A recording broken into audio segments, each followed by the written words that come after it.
এই মুহূৰ্তত অৰুণোদয় আসামৰ সমূহ দৰ্শকক দিব ওলাইছোঁ এটা বিগ ব্ৰেকিং। মাজবাটত শাৰীৰিকভাৱে আতিশয্য এগৰাকী বিশেষভাৱে সক্ষম ছাত্ৰীক ৰাজ্যৰ প্ৰথম পৰ্যায়ৰ গুণোৎসৱৰ মাজতে ওদালগুৰিৰ মাজবাটত সংঘটিত হয় এক ভয়ংকৰ ঘটনা। মাজবাট বিদ্যাপীঠ হাইস্কুলৰ কেৰাণীৰ বিৰুদ্ধে উঠিছে ছাত্ৰীক শাৰীৰিক নিৰ্যাতনৰ অভিযোগ।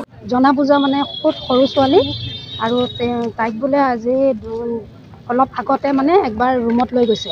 ৰুমত নি গোটেই কাপোৰ খোলাইছে। কাপোৰ খোলাই তাৰ নেক্সট এতিয়া দুদিনমানৰ আগতে তাৰিখটো ভালকৈ নাজানো মই, তাইও ক'বও জনা নাই। দুদিনমানৰ আগতে ৰুমত নি গোটেই কাপোৰ খোলাইছে আৰু দেহত টাচ কৰিছে। মানে সমীন পাঠক কৈছে, সমীন খুৰা বুলি কৈছে। তেতিয়া মই তাইক গালি পাৰিছোঁ যে তুমি এতিয়াও খুৰা হৈ থাকিল নে বুলি কৈছোঁ। তাইক মোক সোধোতে তাই মোক এইখিনি কথা কৈছে। আৰু আমি পুনৰবাৰ জনাইছোঁ এই খবৰ।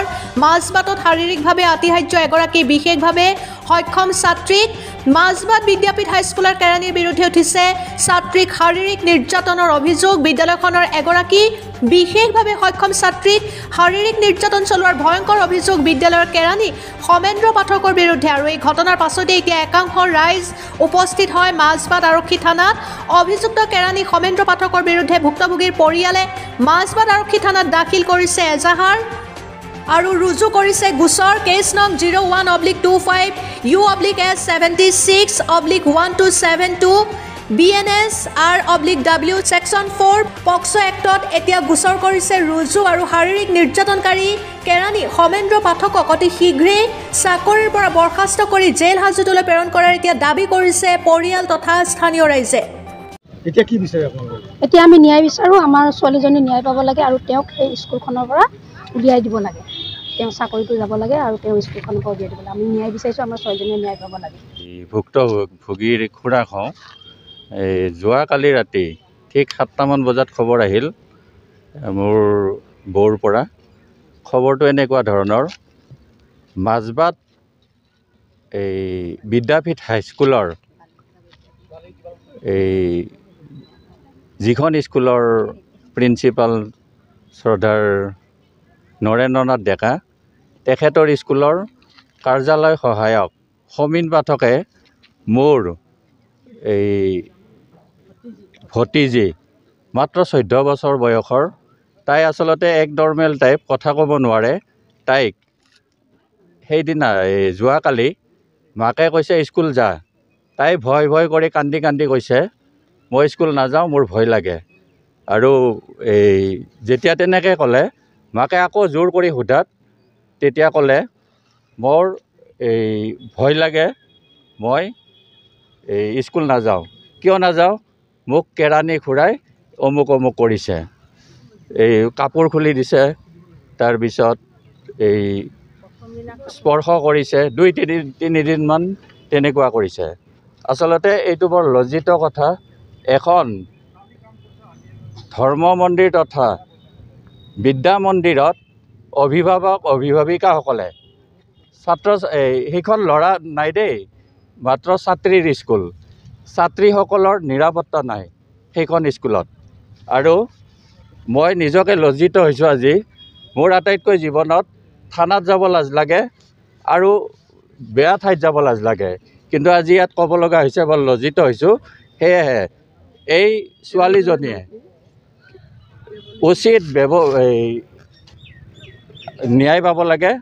আৰু মোৰ এটা অনুৰোধ, মাজবাটৰ 39 নং চেৰফাং সমষ্টিৰ পাৰিষদ দীপক মোহৰদেৱে, তাৰপিছত বিধায়ক চৰণ বড়োদেৱে আৰু আমাৰ সাংসদ দিলীপ শইকীয়া দেৱৰ দ্বাৰা এই যিটো ঘৃণনীয় কেছ হৈছে, এই কেছটো যাতে তেখেতসকলে খুব কি বুলি কয়, কঠোৰভাৱে দোষীক কঠোৰতকৈও কঠোৰ শাস্তি দিব লাগে বুলি মোৰ ফালৰ পৰা অনুৰোধ। মোৰ কঁপনি উঠিছে আজি, দুখ লাগিছে। এই সৰু ছোৱালীজনী, অবলা ছোৱালীজনীক যিটো কৰিছে, আচলতে আমি মনে থাকিব পৰা নাই। মই যাই কৈছোঁ চব প্ৰচাৰ কৰি দে। প্ৰচাৰ কৰি দিলে ভৱিষ্যতে সেইখন স্কুলত আৰু কেতিয়াও এনেকুৱা কেছ নহয়। ছোৱালীজনীৰ ভৱিষ্যতে যি হয় হওক, আমি কিন্তু কেতিয়াও মেনেজ নহওঁ। 1 টকা লাখ টকা আমি মেনেজ নহওঁ। আৰু মই গৃহ বিভাগৰ হিমন্ত বিশ্ব শৰ্মাক মই অনুৰোধ কৰোঁ, আপুনি সকলো কাম ভাল কৰি আছে, এইটো ভাল কৰি দেখুৱাওক। আপোনাক মোৰ ফালৰ পৰা বিনম্ৰ অনুৰোধ, এই সমীন পাঠক নামৰ কালপ্ৰিটটোক এই চাকৰিৰ পৰা ডিছমিছ কৰি অৰ্থাৎ বৰখাস্ত কৰিব লাগে আৰু ছোৱালীজনীৰ ভৱিষ্যতৰ কাৰণে তাইক ক্ষতিপূৰণ দিব লাগে। এনেকুৱা মানুহক সদায় যদি আমি এনেকৈ মেনেজ হৈ সিহঁতক কালপ্ৰিটবিলাকক আমি যদি এৰি দিওঁ, সমাজত ভৱিষ্যতে খুব বেয়া দিন আহিব। মই এজন শিক্ষক, বহুত লাজ পাইছোঁ, সেইকাৰণে কৈছোঁ এই বিদ্যা মন্দিৰত ছাত্ৰ ছাত্ৰীসকলক মানৱ সম্পদ গঢ়াৰ কাৰণে অভিভাৱিকাসকলে পঠায়, আৰু তাতে কি হৈ আছে, এই ছোৱালীসকলৰ নিৰাপত্তা নাই, ধৰ্ষণ হৈছে, লুণ্ঠিত হৈছে, অপমানিত হৈছে। কি ভৱিষ্যত আছে এই ল'ৰা ছোৱালীবিলাকৰ? মই অনুৰোধ কৰিছোঁ চৰকাৰে যাতে নিজে দায়িত্ব লৈ পেলাই সকলো কালপ্ৰিটক কঠোৰতকৈও কঠোৰ শাস্তি প্ৰদান কৰে। ধন্যবাদ। আজি কেছ দিয়া হৈছে। এই মাক বাপেকে তাৰমানে একো নাজানে কাৰণে মোৰ তাতে ফোন আহিছে। ফোন আহোঁতে মই কৈছোঁ, দুই এজনৰ আহিছে, মই সেইটো নামটো ক'ব নোখোজোঁ, এই 3 দিনমান ৰখক, ধৈৰ্য ধৰক। মই কৈছোঁ নহয়, গুণোৎসৱ আছে, কিবা আছে, সেইবিলাক আমাৰ মেটাৰ নহয়। আমি এইটো মিডিয়াৰ দ্বাৰা হ'লেও, কোনোবাই মেনেজৰ কাৰণে আগবাঢ়ি আহিলেও আমি কেতিয়াও নামানো। এই ছোৱালীজনীয়ে উচিত ন্যায় পাব লাগিব আৰু উচিত এই কালপ্ৰিটজনে